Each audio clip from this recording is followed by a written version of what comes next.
Good morning, guys. Tony Maritato here, physical therapist, and welcome to the Total Knee Replacement Support Group YouTube channel.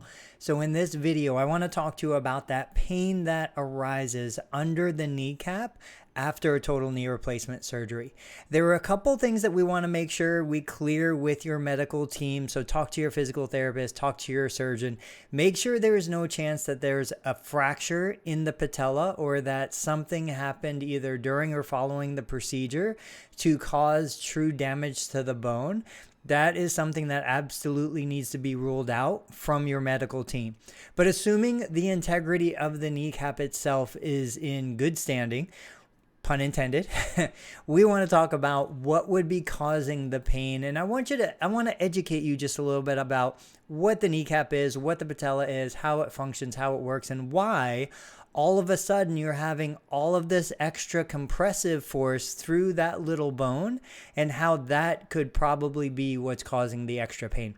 So let me share my screen. I'm going to look at a couple websites behind me. You can see here a couple graphics, but what I want to do is let's click on this one here real quick, and I'm going to bring this in to full size so that we can take a good look at it. When you think about the kneecap, I want you to understand that the kneecap is this little bone that's kind of floating there. It floats inside what we call or refer to as the patellar tendon. So I'm going to grab full screen on me actually. If you imagine this joint in my finger as your knee joint, so your knee flexes and extends.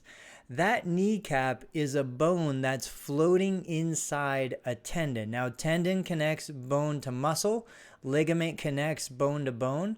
That bone is technically considered a sesamoid bone. It floats inside the tendon or ligament, whatever you want to call it. And what it does is it does two things. One is it protects the front facing side of the knee joint itself, the femur and the tibia. It creates some bony protection. It's almost like wearing a helmet for your knee. The other thing that it does is it increases the mechanical advantage. If you remember physics, you remember how fulcrums work. The more mechanical advantage you have, the less force it takes to move an object. In this case, the object is your foot. So let's take a look at those pictures again. And you can see up here this red line that's on top, the red line on the bottom, the black line that's going from the center of the joint out to the top of the kneecap. That is the fulcrum that we're talking about. But if you look at the underside of the kneecap, you can see that there's going to be compression. Your muscles, ligaments, tendons, they're pulling that kneecap against the bottom of the femur. And so that compressive force might be new for you. Let's say, for example, you had an extremely arthritic knee joint prior to surgery. Maybe you weren't flexing this knee. Maybe you were walking more stiff-legged. Maybe your knee wasn't exactly lined up straight, right? So often I see patients with what we call a varus or a valgus knee. That means they're bow-legged or knock-kneed.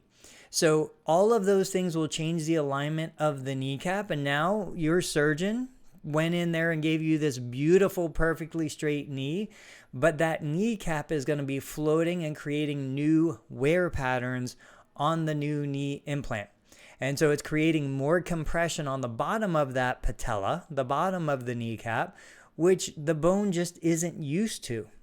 And so that may be a component of why you're experiencing more pain in that little bone.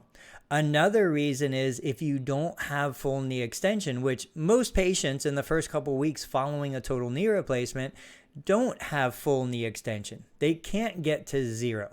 Maybe they're at 10, maybe they're at 12, and they're improving, but during that time, you're walking, you're doing stairs, you're getting up and down from the couch, from a chair, you're moving around the house. You are walking in a position that creates more compression on the underside of that kneecap because your knee does not go totally straight. If you look at your non-surgical leg, if you prop your heel up on the non-surgical leg and that leg can go straight, you'll see that your kneecap is just kind of floating there. You can move it side to side, up and down. It's loose, it's relaxed. But on the surgical leg, if you're not in full extension, there's going to be compression on the bottom of that kneecap, which over time will become painful. You'll develop soreness. Now, the good news is that soreness will resolve. It will improve. Even if you never were to get to full zero extension, you will get benefit and you will improve. The pain will go away. But it's important that you understand right now, while you're feeling this, that does not mean that something is wrong. That does not mean that something is fractured or, there's some other problem, maybe an infection. It's very common to have pain underneath the kneecap. So I want to show you one other graphic before I let you guys go from this video. Looking back on the screen again, I think this was interesting when I saw it. I'm going to replay this so you can see here. It's really fast. Let me see if I can zoom in on this. But basically what happens is here's the kneecap above. As the knee flexes, you can see how the bottom side of that kneecap comes into contact